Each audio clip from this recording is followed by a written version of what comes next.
The data streams flickered across Counselor Treshna's display like rivers of light.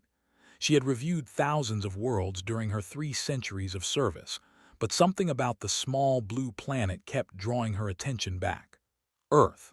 The locals called it Earth, such a simple name for a world that showed such fascinating complexity. Her fingers danced across the holographic interface, pulling up another surveillance file. The humans below had no idea they were being watched. They went about their lives in their primitive cities, building towers that scratched at their own sky, creating art that spoke of dreams and struggles. The council had been observing them for 12 cycles now, waiting for the right moment to make formal contact. Treshna smiled as she watched a human child share food with a stray animal. Such compassion, such potential. Her report would recommend Earth for protection status within the month. Then perhaps in 50 cycles, when they had developed a bit more, first contact could proceed. The humans deserved a chance to join the greater galactic community. The alert chimed softly at first, then louder. Then the entire observation station erupted in flashing red warnings.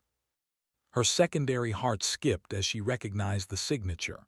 Krell, a full war fleet dropping out of faster-than-light travel at the edge of the Sol system. 200 warships, maybe more. She felt her blood run cold despite her thick skin. Within moments, her communication console exploded with incoming calls. The emergency council session assembled in record time, thousands of representatives appearing as holograms in the grand chamber. Ambassador Huron spoke first, his voice tight with urgency. "We must intervene immediately. The Krell will burn that world to ash." Counselor Varn, the old military strategist, shook his massive head. "Our nearest fleet is 6 weeks away at maximum speed. By then it will be over." "Then we send what we have," Huron insisted. 3 patrol ships against 200 Krell warships. Varn's voice was heavy with sorrow. "We would be sending our people to die for nothing." Treshna found her voice, though it trembled. "What about the non-interference protocols? Can we not contact the humans, warn them?" The council speaker, ancient and tired, closed all 3 of his eyes. "They have no faster-than-light communication.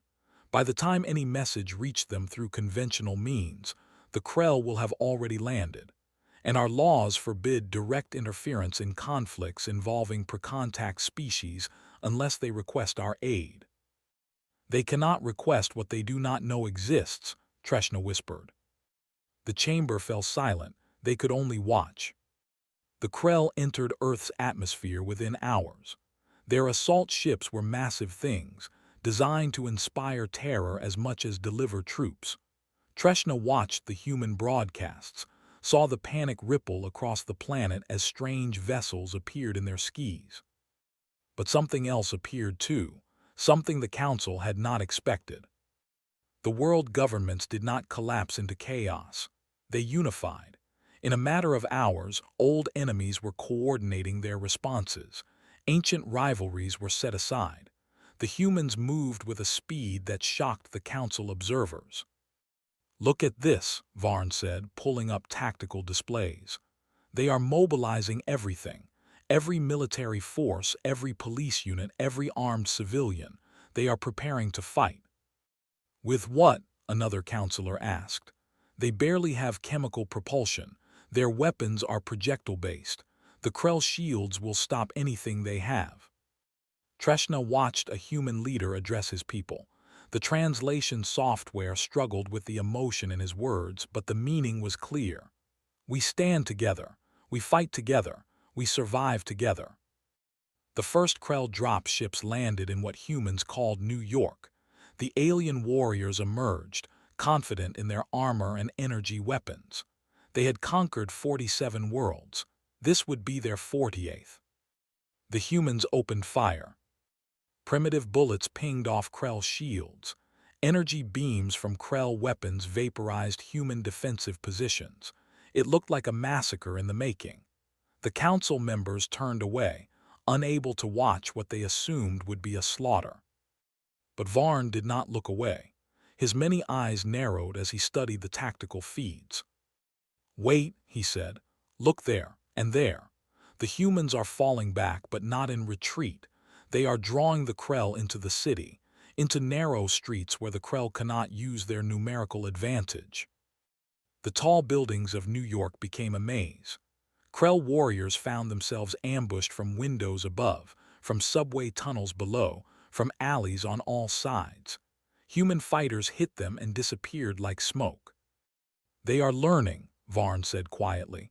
"Every engagement they adapt. Watch this one, he just figured out that Krell shields flicker when they fire their weapons. He is timing his shots to those microseconds." A human sniper took down a Krell warrior with impossible precision, then another, then 3 more. Treshna pulled up casualty reports. The numbers were horrific. Thousands of humans dead in the first 6 hours, but Krell casualties were climbing too, not as high but climbing. The analysts had predicted Earth would fall in 72 hours. Now they were revising their estimates. By the end of the first day, Krell forces controlled less ground than expected. By the end of the second day, they controlled even less. The humans fought with a desperation that confused the Krell commanders. Wounded humans continued fighting. Surrounded humans refused to surrender. Civilians picked up weapons from fallen soldiers and joined the battle. Treshna listened to intercepted Krell communications. The frustration was evident. "These creatures do not know when they are beaten," one commander reported. "They fight as if every single one of them is a warrior." She pulled up human historical files, something she had only glanced at before. What she saw made her pause. Wars. Thousands of years of wars. Humans fighting humans over and over, learning and adapting and surviving. They had been warriors long before the Krell arrived. The council chamber remained active around the clock. Sleep became impossible as they watched this tiny species refuse to die. Ambassador Huron ordered the fleet to maximum speed. Consequences be damned. "Hold on," Treshna whispered to the humans who could not hear her. "Please just hold on." 5 days had passed since the Krell invasion began. 5 days that should have seen Earth completely conquered according to every military model the Council possessed. Instead, Counselor Varn found himself staring at tactical displays that made no sense. The Krell held major cities, yes, but their grip was weakening. Supply convoys were being ambushed. Communication towers were sabotaged. Every night, human resistance fighters reclaimed small pieces of territory. Every morning, the Krell had to fight to hold what they had taken the day before. Varn enlarged a section of the display showing what humans called Paris. Krell forces controlled the city center, their shields creating a dome of protection around their command post. But human fighters had turned the surrounding neighborhoods into a nightmare. Snipers fired from old church towers. Explosives detonated in the ancient sewer systems. The Krell could not move without taking casualties. "How are they doing this?" a junior analyst asked. "Their technology is centuries behind the Krell. Their weapons should be useless." Varn pulled up combat footage from Tokyo. A group of human fighters had captured a Krell plasma rifle.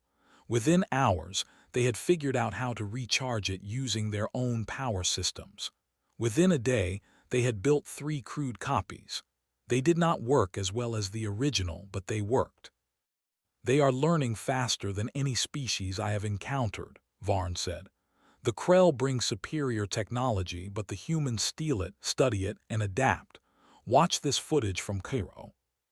The display showed a Krell transport vehicle, heavily armored and nearly indestructible. A human engineer had discovered that while the armor could withstand energy weapons and explosives, the wheels were vulnerable to simple metal spikes scattered on the road. Dozens of Krell vehicles sat immobilized, their crews forced to abandon them or be picked off by human fighters. Treshna joined Varn at the tactical display. She looked exhausted, having barely rested since the invasion began. "I have been studying their communication networks. They are using their own internet infrastructure to coordinate resistance across the entire planet. The Krell tried to shut it down, but the humans just root around the damaged sections. It is like trying to kill something with no central heart. She pulled up intercepted human messages. They were encoded, but the Council had broken the encryption on the second day. The messages themselves were simple. Krell Patrol heading north on 5th Avenue, 12 warriors. Ammunition drop at Old Stadium midnight. Need medical supplies, West District. But between the tactical messages were others. My sister is safe, thank you for asking. Remember, we fight for each other. Stay strong, London. Chicago stands with you. They are not just fighting, Treshna said softly. They are holding each other together. Ambassador Huron appeared on the communication channel, his image flickering. Council fleet has increased speed. We will arrive in 4 weeks. What is the current situation? Varn transmitted the latest data. Earth still stands. Casualties are severe. 30% of major cities heavily damaged, but human resistance is not collapsing. If anything, it is growing stronger. How is that possible? Because they are not fighting as separate nations anymore, Varn explained. They have become one unified force. Humans from across their world are sharing tactics, sharing resources, sharing hope. The Krell have never faced anything like this. On Earth, the battle for Moscow entered its 3rd day. Krell Commander Dreshkal reviewed his casualty reports with growing frustration. He had lost more warriors on this single planet than in his previous 5 conquests combined. The humans were supposed to be easy prey, weak, divided, technologically primitive. Instead, they fought like demons. Every building was a fortress. Every human civilian was a potential threat. His troops could not tell the difference between a harmless local and a resistance fighter until weapons were drawn. He ordered a tactical retreat from the city's outer districts. Better to consolidate his forces than spread them thin. But the retreat itself became a bloodbath. Human fighters harried his troops every step of the way, turning an organized withdrawal into a running battle. Dreshkal sent a message to the Krell High Command, requesting immediate reinforcement. This world is not following predicted patterns. They refuse to acknowledge defeat. The response came 12 hours later. Reinforcement denied. Complete conquest with existing forces. The Krell do not retreat. Back in the council chambers, a xenobiologist named Pren presented new findings. I have been analyzing Earth's environmental data. We classified it as a Class 3 world, suitable for most galactic species. We were wrong. It should be classified as Class 12. The chamber erupted in shocked whispers. Class 12 worlds were death worlds, places where evolution created the most dangerous organisms in the galaxy. Pren continued. Earth has extreme temperature variations, massive storms, active volcanic systems, and until recently, multiple apex predators. Humans evolved alongside creatures that could kill them easily. They survived by being smarter, faster learners, and absolutely refusing to give up. They are not peaceful because they lack the capacity for violence, Pren concluded. They are peaceful because they know the cost of violence better than any species we have encountered. On the 8th day of the invasion, something unprecedented happened. The Krell attempted an orbital bombardment of Beijing. Their warships prepared to reduce the city to rubble from space. Then human spacecraft launched from hidden facilities across the planet. They were primitive things, barely capable of reaching orbit, powered by controlled explosions rather than proper engines. But they were armed with nuclear weapons. The Council watched in horror as human pilots flew directly at Krell warships. Most were destroyed before getting close. But 3 got through. 3 suicide runs that crippled 2 Krell capital ships and forced the entire fleet into defensive formations. The bombardment was called off.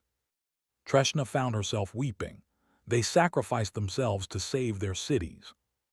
Varn nodded slowly. And they will do it again, as many times as necessary. The Krell have made a terrible mistake.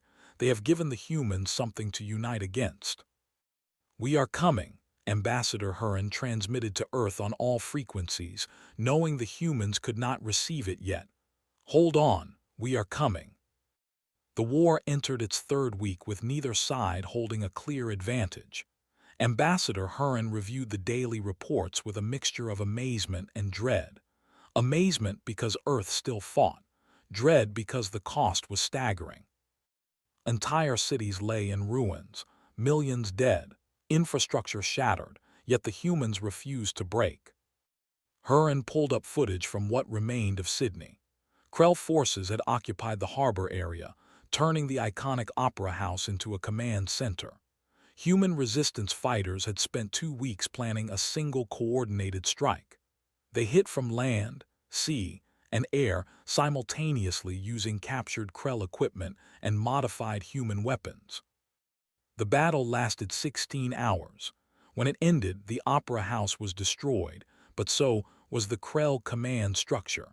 The humans melted back into the city before reinforcements could arrive. Pyrrhic victories, Counselor Varn noted. They trade heavily to achieve objectives, but they are achieving them. Treshna had moved beyond analyzing military tactics. She was studying the humans themselves, trying to understand what drove them. She watched footage of a human hospital operating in a subway tunnel beneath London. Doctors worked by generator-powered lights, performing surgery on crude tables. They treated human soldiers and civilians alike. What shocked her was when they brought in a wounded Krell warrior. The human doctors hesitated for only a moment. Then they went to work, trying to save the life of someone who had come to conquer their world. The Krell died anyway, his biology too different, but the humans had tried. Why? Treshna asked the empty observation room. Why show mercy to invaders? She found her answer in intercepted human communications. A doctor explained to his staff, "We fight because we must, but we remain human because we choose to." The council chambers had become a constant gathering place. Representatives from across the galaxy watched the Earth conflict with morbid fascination. The Krell had been the boogeyman of the galaxy for centuries, unstoppable, merciless, and now they were bogged down on a primitive world. Some council members began placing wagers on when Earth would fall. Others bet it would hold until the council fleet arrived.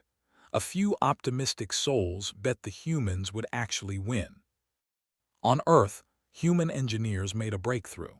They had been studying Krell shield technology for days, taking apart captured equipment piece by piece. The shields operated on a frequency that could be disrupted by a specific energy pulse. The humans could not build shield generators yet, but they could build shield disruptors. The first successful test happened in Berlin. A squad of human fighters ambushed a Krell patrol. They fired the disruptor, a crude device that looked like it might explode at any moment. The Krell shields flickered and died. Standard human bullets did the rest. Within 3 days, disruptors appeared in resistant cells across the planet. The Krell advantage was shrinking. Commander Dreshkal watched his strategic position deteriorate. He controlled less territory now than he had 2 weeks ago. His supply lines were constantly under attack. His warriors were exhausted from fighting an enemy that never seemed to rest. He tried a new approach. His forces would bypass the cities entirely and focus on agricultural areas. Starve the humans into submission. It was a sound strategy. The humans responded by turning every rooftop into a garden and every basement into a hydroponic farm. They shared food across continents using secret supply routes the Krell could not track. Children tended plants while their parents fought. The elderly organized distribution networks. An intercepted human saying circulated through the council, "You can have our cities. You cannot have our spirit." Varn began compiling a tactical analysis of human warfare that would change council military doctrine forever. "They do not fight fair," he noted. "They fight to win. They use deception, misdirection, and psychology as much as weapons, They make the Krell afraid. Treshna reviewed recordings of Krell warriors in occupied zones. They moved nervously, weapons ready, jumping at shadows. The humans had learned to weaponize fear itself. In Sao Paulo, resistance fighters painted messages on walls in the Krell language, learned from captured translation devices. "We are everywhere. We are nowhere. We never sleep." The Krell patrols began avoiding certain districts entirely. The Council fleet pushed their engines beyond safe limits. Ambassador Huron knew they were risking catastrophic failures, but he did not care. 3 weeks had become 4. 4 weeks might become 5. The humans needed to know they were not alone. On the 28th day of the invasion, something changed. The Krell stopped advancing entirely. They pulled back to defensible positions and dug in. The hunter had become the hunted. Human forces, sensing weakness, pressed the advantage. They could not match the Krell in open warfare, so they did not try. Instead, they made every Krell position a trap. Supply convoys disappeared. Communication relays failed. Isolated Krell units found themselves surrounded by humans who knew every street, every building, every hiding place. The battle for Mumbai lasted 3 days. Krell forces held a fortified position at the city center. Human fighters did not assault it directly. Instead, they cut off all routes in and out. No supplies, no reinforcements, no escape. On the 3rd day, the Krell garrison attempted to break out. They ran straight into a coordinated ambush. Humans hit them from every direction, using captured Krell weapons alongside their own modified firearms. When it ended, the Krell had lost an entire battalion. News spread across Earth's resistance networks. "Mumbai is free. We took back our city." In the council chambers, Treshna watched Krell long-range communications to their home fleet. Commander Dreshkal was requesting permission to withdraw. The mighty Krell Empire, which had burned 47 worlds, was asking to run from World 48. "They are going to retreat," she whispered. "The humans are actually winning." Varn shook his head slowly. "Not winning, surviving. There is a difference. Look at the casualty reports. Look at the destruction. Even if the Krell leave tomorrow, it will take Earth generations to recover." "But they will recover," Treshna said firmly, "because that is what humans do. They survive." 31 days after the invasion began, the Council fleet finally detected Sol system on their long-range sensors. Ambassador Huron stood in the command center of the flagship, every muscle in his body tense with anticipation and dread. "Status of the target world," he demanded. The sensor officer studied her displays. Significant orbital debris, multiple Krell warships in defensive formation. Ground combat continues across all major continents. I am detecting active resistance broadcasts. Huron felt something he had not felt in weeks. Hope. They are still fighting. Treshna joined him, having made the journey with the fleet. She had to see this through to the end. "We are still 3 days out at current speed. What is the plan?" "We make contact," Huron decided. "The non-interference protocols are void now. We cannot help them if they do not know we are here." The Council transmitted on every frequency the humans used. The message was simple. "This is the Galactic Council fleet. We are approaching your system. We offer aid." The response came faster than expected. A human voice, tired but steady. "This is Earth Defense Command. We read you, Council Fleet. We appreciate the offer, but we are not defeated yet. If you want to help deal with the ships in orbit, we can handle the ground war." Huron listened to the transmission 3 times. The confidence in that voice. The absolute refusal to surrender. He looked at Varn, who had also made the journey. "They can handle the ground war," Varn repeated softly. "Against the Krell. They actually believe it." "More than that," Treshna added, "they have proven it."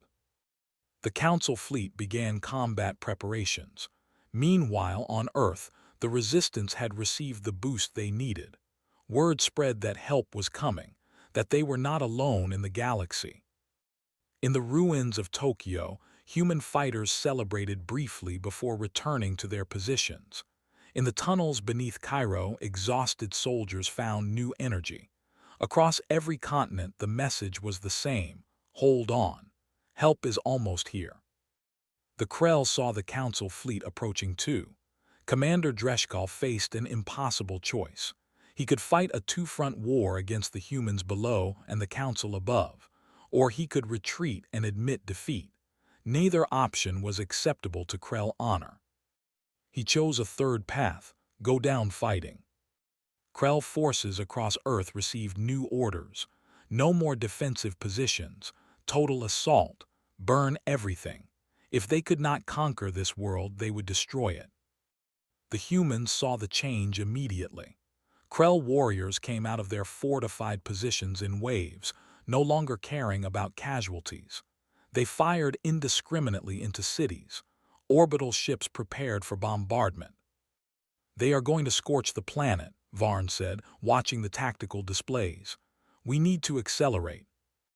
The Council fleet pushed past every safety limit.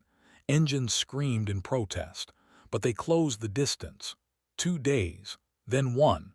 Then they dropped out of faster-than-light travel at the edge of Earth's orbital space. The Krell fleet turned to meet them. 23 warships remained, down from the original 200. Damaged, exhausted, but still dangerous. Ambassador Hurin opened a channel to the Krell flagship. Commander Dreshkal, stand down. This world is under Council protection. The reply came in the form of weapons fire. Plasma bolts streaked across space toward the Council ships. Return fire, Hurin ordered quietly, and contact Earth Defense Command. Tell them we are engaging. The battle in orbit was brief but fierce. The Krell fought with desperate fury. They knew they had lost, but Krell warriors did not surrender. Council ships, fresh and at full strength, systematically disabled the enemy fleet. On the ground, something unexpected happened. As the Krell became more aggressive, the humans matched them. Every Krell assault met with fierce resistance. In Jakarta, human fighters turned the Krell's reckless charge against them, leading them into prepared kill zones.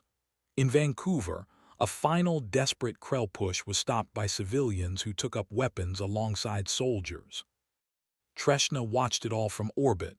They are not just surviving anymore, they are winning. The last Krell warship took critical damage and began to fall toward Earth's atmosphere. The Council fleet moved to intercept any escape pods, but none launched. The Krell chose to die with their ship. Commander Dreshkal's final transmission was broadcast on all frequencies. We underestimated them. Do not make our mistake. This world births warriors. The ship broke apart in the atmosphere, a brief streak of light across the sky that humans around the world stopped to watch.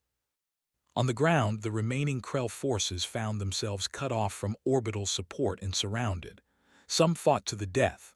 Others, seeing their fleet destroyed, finally surrendered. The war was not over, but the outcome was no longer in doubt. Ambassador Hurin prepared a shuttle for planetary descent. I want to meet these humans face to face. Where will you land? Treshna asked. Hurin pulled up a map of Earth. So many cities in ruins, so much destruction, but also so much courage. He pointed to coordinates. Geneva, they have a facility there that survived. It seems appropriate. The shuttle descended through Earth's scarred atmosphere. Smoke rose from 100 battlefields. Cities showed the wounds of war, but lights were coming back on. Humans were already beginning to rebuild. The landing pad in Geneva was cleared of debris. A delegation waited there. Human soldiers in battered armor, civilians in torn clothing, leaders who looked like they had not slept in a month. The shuttle touched down gently. Hurin emerged, his diplomatic robe seeming absurdly formal in the midst of such devastation. He approached the human delegation, trying to find words adequate for the moment. Before he could speak, one of the humans stepped forward. A woman, maybe 60 years old by human standards, with gray hair and eyes that had seen too much. She extended her hand in the human gesture of greeting. "Welcome to Earth, Ambassador. Thank you for coming." Huron took her hand, marveling at the strength in her grip. "We should have come sooner. We are sorry." "You came," she replied simply. "That is what matters. Now we have wounded who need your medical technology, and if you are willing, we could use some help cleaning up this mess." Huron looked around at the ruins and the exhausted faces. "Anything you need, everything we have." The woman smiled for the first time. "Then welcome to Earth. Let me tell you about the humans." The Geneva facility had been a conference center before the war. Now it served as the meeting place between two civilizations. Ambassador Huron sat across from the human delegation in a room that still showed blast damage on one wall. The woman who had greeted him introduced herself as Director Sarah Hayes. She led Earth's Unified Defense Command, a position that had not existed 6 weeks ago. "First things first," Hayes said, sliding a data pad across the table. "We have approximately 40,000 Krell prisoners. They need food, medical care, and processing. Can you help with that?" Huron stared at her. "You took prisoners, in the middle of a war for your survival." "We are not barbarians, Ambassador. They invaded us. They killed millions of our people, but we are not going to execute prisoners." Her voice was firm. "Help us handle them properly or we will do it ourselves." Treshna, sitting beside Huron, pulled up data on her own device. "We can take custody of the prisoners, transport them to council detention facilities for war crimes trials." "Good," Hayes said. "Next issue. We have 23 major cities with critical infrastructure damage. Hundreds of smaller population centers are without power or clean water. We need industrial fabricators and medical supplies." The meeting continued for 3 hours. Hayes presented a list of needs so long and detailed that Huron realized she had been preparing for this moment for weeks. She knew exactly what Earth required to recover. But she also made something clear. "We accept aid, not charity. We will not become dependent on the Council. We learn, we adapt, we stand on our own feet." "What do you want in return?" Huron asked carefully. "Knowledge," Hayes replied immediately. "Teach us your technology. Not give it to us, teach us. We want to understand it, build it ourselves, improve it. We want to join the galaxy as equals, not as clients." Varn, who had been silent until now, spoke up. "You have earned that right. Your tactics alone have value beyond measure. The Krell have terrorized the galaxy for centuries. You stopped them in a month." 34 days, Hayes corrected quietly. "And it cost us 12 million lives." The room fell silent. The number hung in the air like a physical weight. Treshna found her voice. "We are sorry we did not arrive sooner." Hayes met her eyes. "You came. Many of your own council members did not want to help us at all, did they? We monitored your long-range communications. We know there was debate." Huron nodded slowly. "Some felt the non-interference protocols were more important than one world." "And yet you came anyway," Hayes said. "You broke your own laws to help people you had never met. That is what we will remember." Over the following days, Council medical teams set up treatment centers across Earth. Their technology healed injuries that would have been fatal by human standards. They shared their knowledge freely, teaching human doctors new techniques. Engineers from a dozen species worked alongside human construction crews. A builder from the Thanari species showed humans how to use gravitic lifts to move debris. Humans showed the Thanari how to improvise when technology failed. "They learned so fast," a Thanari engineer told Treshna. "I show them something once, they understand it. Show them twice, they improve it." Treshna watched human children playing in the ruins of what had been Barcelona. They had drawn on the broken concrete with colored chalk, turning weapon scars into art. Nearby, their parents worked on clearing rubble, but they stopped every few minutes to check on the children. "They protect their young fiercely," she observed. Hayes, walking beside her, nodded. "We fought for them. for their future. Every resistance fighter who held a position against impossible odds was buying time for children to evacuate. Every pilot who flew a suicide mission into a Krell warship was protecting the next generation. Your species will recover from this, Treshna said with certainty, stronger than before. Maybe, Hayes replied, but we will not forget the cost, 12 million names, 12 million families who will never be whole again. We won, Counselor, but we also lost. Ambassador Huron arranged the formal first contact ceremony for 2 weeks after the Council fleet's arrival. It took place in Geneva, in a park that had been restored with Council help. Representatives from Earth's nations gathered alongside Council members. The human who spoke was not a political leader but a soldier, a young man named David Chen who had fought in the defense of Hong Kong. He stood with one arm in a cast and burned scars on his face. We did not ask for this war, Chen said simply. We wanted to look at the stars and dream. Instead, the stars brought us nightmares, but we survived. We held each other up when we wanted to fall. We shared what little we had. We fought for every street, every building, every life. He paused, looking at the council representatives. You came to help when you could have stayed away. You risked your own people to save ours. We will not forget that. We offer you our friendship.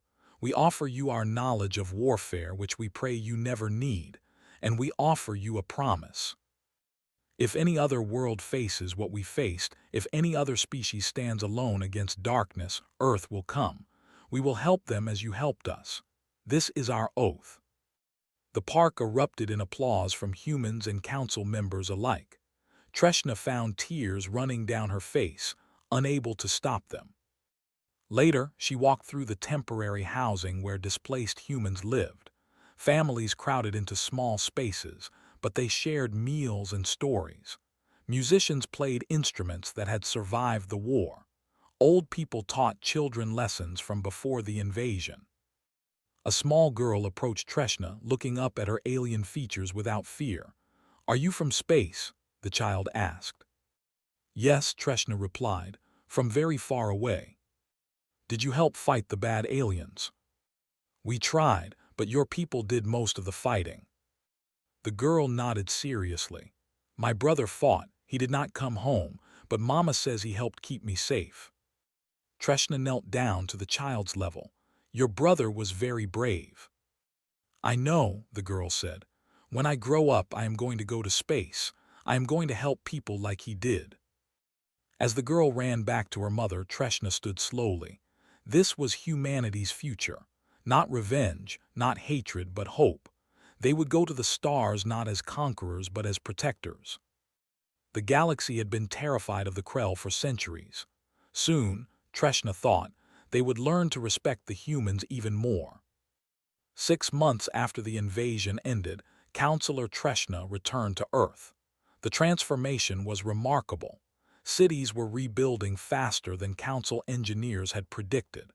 Human ingenuity combined with Council technology was creating something new.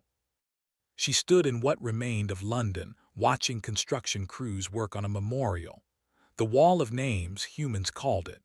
12 million names carved into black stone, one for every person lost in the war. Director Hayes found her there. The human leader looked healthier now, though grief still shadowed her eyes. "We broke ground on the memorial last week," Hayes said. "It will take 2 years to complete. Every name will be recorded. Every life will be remembered." "It is fitting," Treshna replied, "though I wish there were fewer names to remember." They walked together through the rebuilding city. Human workers operated Council equipment as if they had been using it for years. A young engineer explained modifications she had made to a gravitic lift, improvements that made it more efficient. The Council technicians supervising her looked impressed. "We learn fast when we are motivated," Hayes noted with a slight smile. Treshna had seen the human education programs. Children were learning galactic history alongside their own. Universities were offering courses in alien biology, faster-than-light theory, and Council law. Earth was preparing itself for membership in the greater galaxy. "The council vote is scheduled for next month," Treshna said. "Your world's application for membership. Will we be accepted? After what you did, after you stopped the Krell, there is no question, but there is debate about your status. Some want you classified as a protected species. Others suggest a probationary period." Hayes stopped walking. "And what do you suggest?" "Full membership," Treshna said firmly. "Immediate, with a seat on the military council. Your tactical knowledge has already saved 3 other worlds from Krell raids. You have earned your place." News arrived that evening. A Krell fleet had attacked a colony world called Thesha. But this time, the colonists were ready. They had studied human tactics, learned human strategies. They held out for 5 days until Council forces arrived. Earth's response was immediate. They sent military advisors, medical teams, and reconstruction supplies. David Chen, the young soldier who had spoken at the first contact ceremony, led a volunteer force to help defend Thesha. Ambassador Huron watched the deployment with Varn. They keep their promises. They said they would help others who faced what they faced. "It is more than duty," Varn observed. "They genuinely care. They see Thesha's people suffering and cannot stand by." The council vote took place on schedule. Earth's application for membership was approved unanimously. But more than that, the council offered something unprecedented. They asked Earth to join the Military Strategic Council, making them equal partners in defending the galaxy. Director Hayes addressed the council chambers through holographic transmission. Behind her, the partially completed wall of names was visible. "We accept membership in the Galactic Council. We accept the responsibilities that come with it. But we want to be clear about who we are." She gestured to the memorial behind her. "We are a species that knows the cost of war. We do not glorify violence. We do not seek conquest, but we will fight when we must, and we will fight to protect others who cannot protect themselves. We offer the galaxy our friendship. We offer our knowledge. We offer our strength. And we promise that no world will stand alone against darkness while Earth can help them." The council chamber erupted in approval. Even the most skeptical members could not deny what humanity represented: hope, resilience, the refusal to surrender in the face of overwhelming odds. Treshna visited the memorial again on the day it was completed. 12 million names, small letters carved with precision. She ran her fingers over a few of them. Each one a person. Each one a story cut short. A human approached, an old man using a cane. He stopped beside her, looking at the wall. "My grandson's name is there," he said quietly. "Row 347. He was 19 years old, wanted to be a teacher." "I am sorry for your loss," Treshna said. The old man nodded. "We all lost someone. Everyone on Earth knows a name on this wall, but we survived, and we made sure their sacrifice meant something." He pointed to the sky, where construction was visible even in daylight. "That is the new orbital station, built with council help but designed by humans. It will defend Earth and help defend other worlds too." "Your grandson would be proud," Treshna said. "I think so. He always wanted to help people. Now his death helps save billions who will never even know his name. That is enough." The first human faster-than-light ship launched 3 months later. It was not as advanced as council vessels, but humans had built it themselves with knowledge they had earned the right to learn. The ship's name was painted on its hull: Defiance. Earth's delegation to the council arrived on that ship.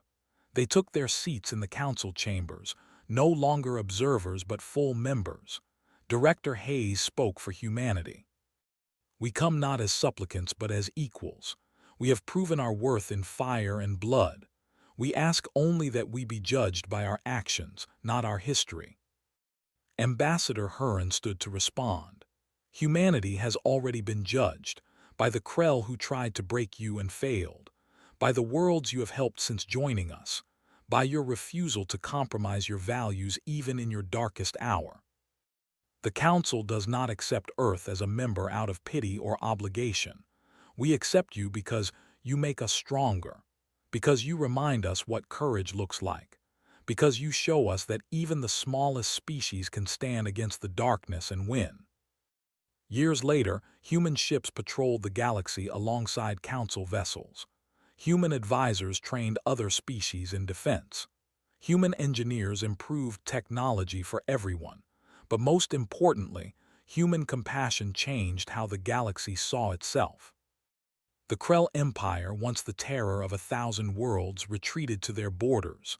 They had learned a hard lesson. Some species could be conquered, others could only be destroyed, and humanity could not be destroyed. Treshna retired from active council service but remained as an advisor. She spent her remaining years writing a history of the invasion, not from the Council's perspective, but from humanity's. The book ended with a simple observation.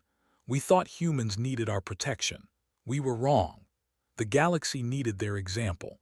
They showed us that survival is not about technology or firepower. It is about refusing to give up, about protecting each other, about maintaining hope when all seems lost. Earth was invaded. The Council was horrified, but humanity taught us all what it truly means to be strong.